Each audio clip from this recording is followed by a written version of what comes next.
सुप्रभात बच्चों, कैसे हो आप सब।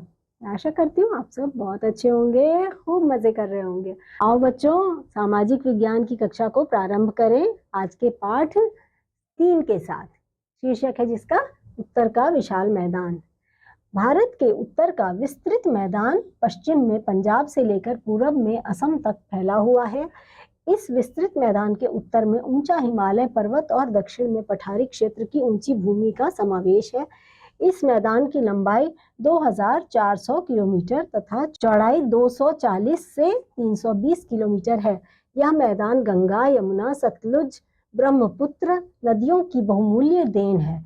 यह मैदान विश्व के सबसे अधिक उपजाऊ मैदानों में से एक है, क्योंकि यह नदियों द्वारा लाई गई मिट्टी से बना है। उत्तर के इस मैदान में से होकर अनेक नदियां बहती हैं, जिनमें से अधिकतर हिमालय से और कुछ पठारी क्षेत्र से निकलती है बच्चों।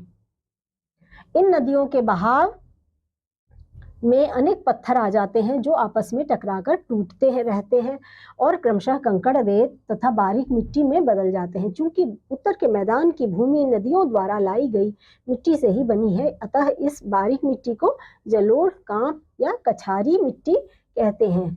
मुलायम, भुरभुरी और उपजाऊ मिट्टी का बच्चों यह मैदान कृषि में बहुत उपयोगी है। इसी कारण उत्तर के मैदान को भारत का अन्न भंडार कहा जाता है।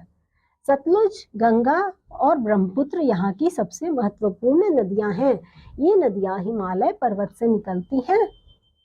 ये नदियां उत्तर के मैदान को 3 भागों में बांटती हैं, जिन्हें बेसिन या घाटी कहते हैं। किसी नदी और सहायक नदियों द्वारा सींचा गया क्षेत्र बेसिन कहलाता है। हिमालय से निकलने वाली नदियों को पिघलते हुए बर्फ से सदा जल मिलता रहता है, इसलिए ये सदा जल से भरी रहती हैं। इन नदियों द्वारा पूरे वर्ष सिंचाई की जाती है। पठारी क्षेत्र से निकलने वाली नदियों में गर्मी की ऋतु में अधिक जल नहीं रहता है। सतलुज बेसिन।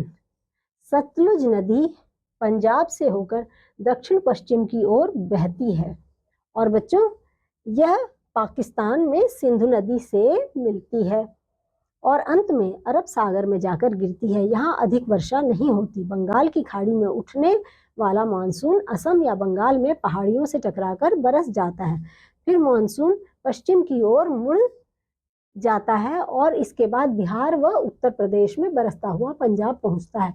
पश्चिम की ओर जाते जाते वर्षा की मात्रा कम होती जाती है, इसलिए यहाँ नलकूपों और नहरों से सिंचाई की जाती है। सतलुज नदी पर बांध बनाकर नहरें निकाली जाती हैं।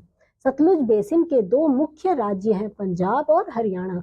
इस बेसिन के मुख्य नगर अमृतसर, लुधियाना और जालंधर हैं। गंगा बेसिन सतलुज और ब्रह्मपुत्र के बीच फैला हुआ है। गंगा एक बहुत बड़ी हिमानी गंगोत्री से निकलती है। यह उत्तराखंड, उत्तर प्रदेश, बिहार तथा पश्चिम बंगाल से होती हुई ब्रह्मपुत्र में मिलती है। और बच्चों यमुना, गोमती, घाघरा, गंडक और कोसी गंगा की प्रमुख सहायक नदियां हैं। गंगा का पानी इन सहायक नदियों के साथ मिलकर इस क्षेत्र के बहुत बड़े भाग की सिंचाई करता है। ये सभी नदियां उत्तर में हिमालय से निकलती हैं।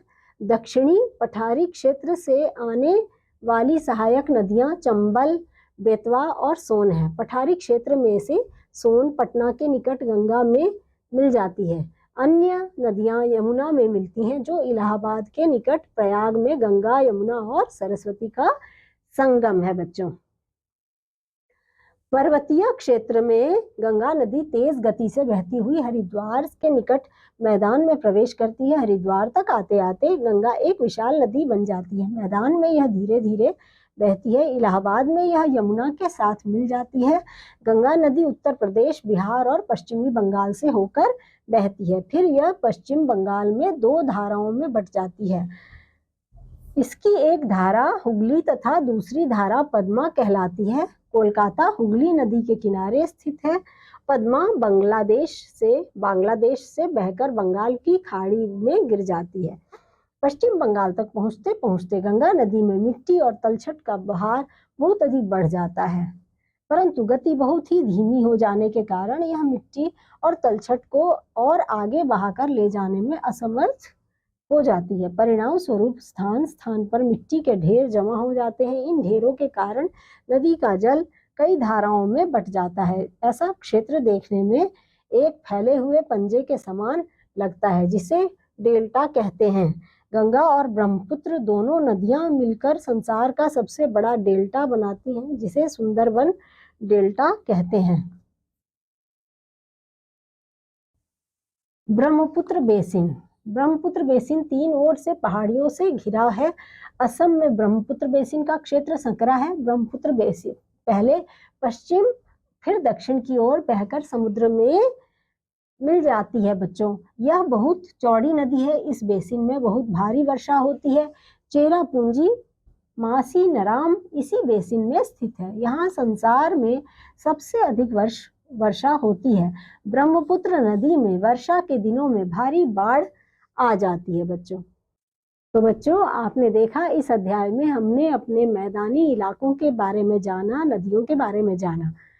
तो बच्चों, मैं अब आपसे अगले अध्याय में फिर से मिलूंगी। तब तक के लिए